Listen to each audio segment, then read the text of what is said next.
What's good, guys? It's your boy Keegan here from Team Victory Star, and today I'm here profiling off a deck I've been in the works of building and testing around with recently. I actually built this like a week ago, and I've just been playing around with the list. And I really like the deck, and I wanted to go ahead and show it off to you guys really quickly. It's a deck that I've been considering for my local League Cups that are coming around the corner. I have one the 7th and one the 21st I'm trying to go to.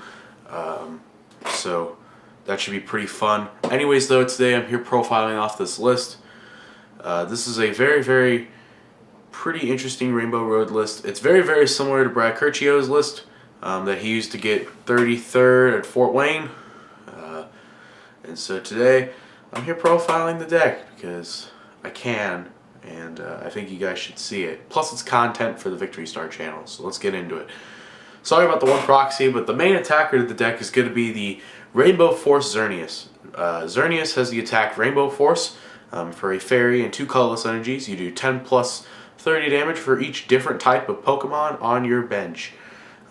With the multiple different types we play, we can, with just 6 different types on our bench, we're able to do 190, which is the next number that you get to hit in this deck.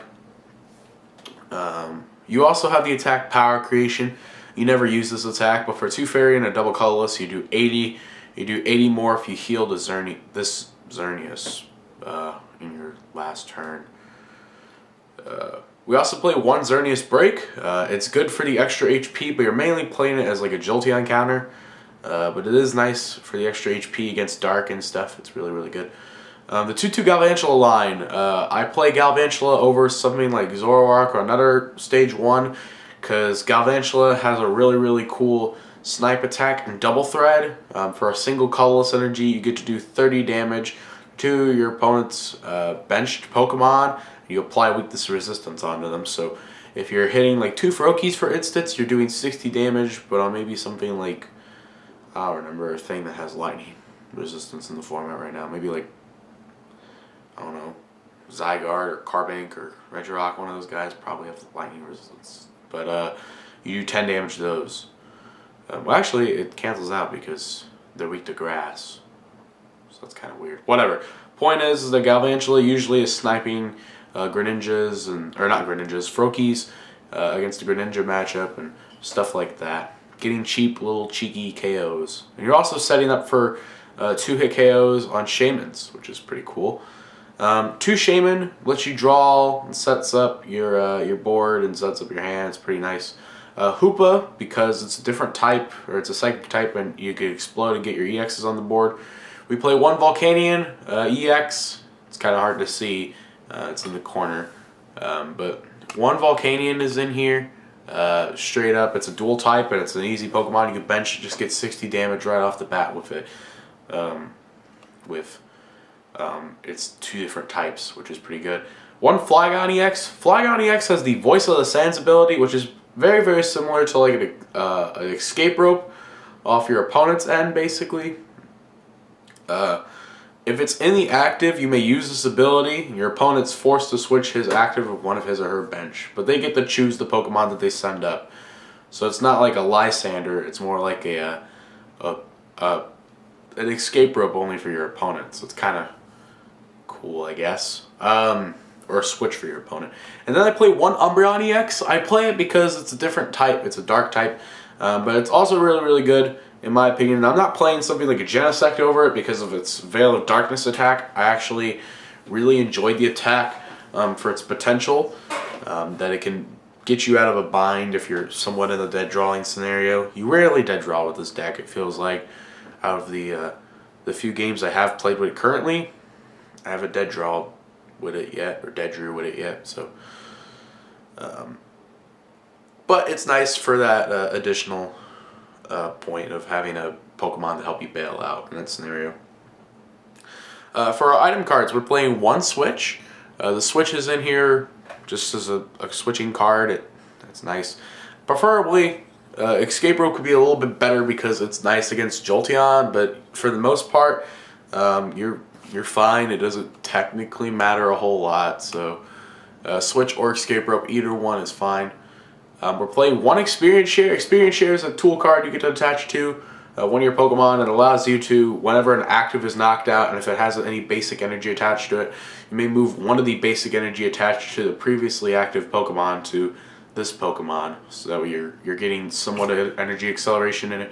And what's really good about it is that instead, let's say you have a Xerneas in the active with like 2 fairies, or with 3 fairy on it, and then you have a benched Xerneas with no energy on it, but the experience share, if it gets, the active Xerneas gets knocked out, you can move one of those fairies to the benched Xerneas, and then all you have to do is just find a DCE to attack, as opposed to just having to rely on hitting the Elixir and a DCE to respond to a KO.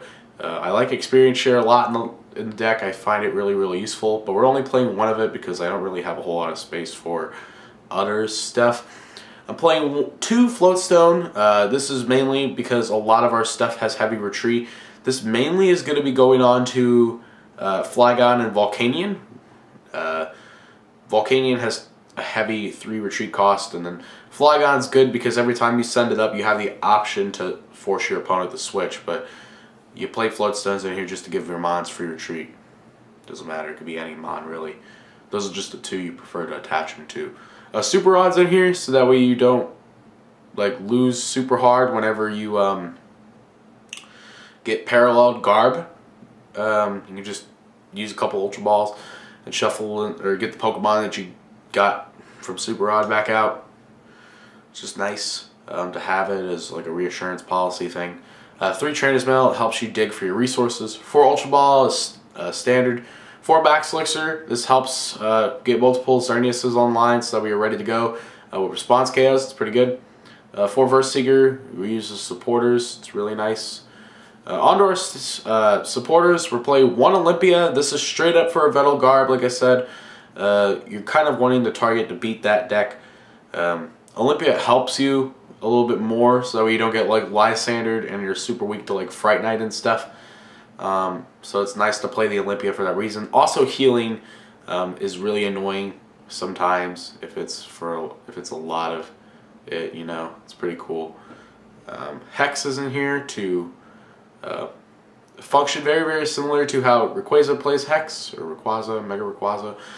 If you're able to explode your entire bench turn 1, you can Hex Maniac and prevent your opponent from using the abilities, which is really, really cool.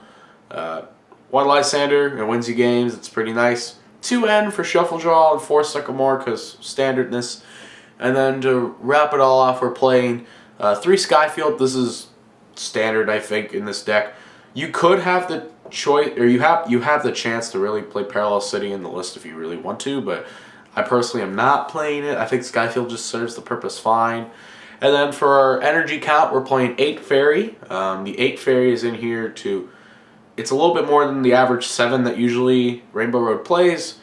And in my opinion, I think it's nice because it means you're hitting your max elixir slightly more than the 4 DCE, because it's pretty much standard in Rainbow Road, and it makes your attack costs easier, really. But there you guys go. That's the deck. I really love Rainbow Road. Rainbow Road is one of my favorite concepts. Just being able to fill up your bench with different types and just explode is really, really cool. To me personally, I like it a lot. But yeah, I hope you guys enjoy the deck profile.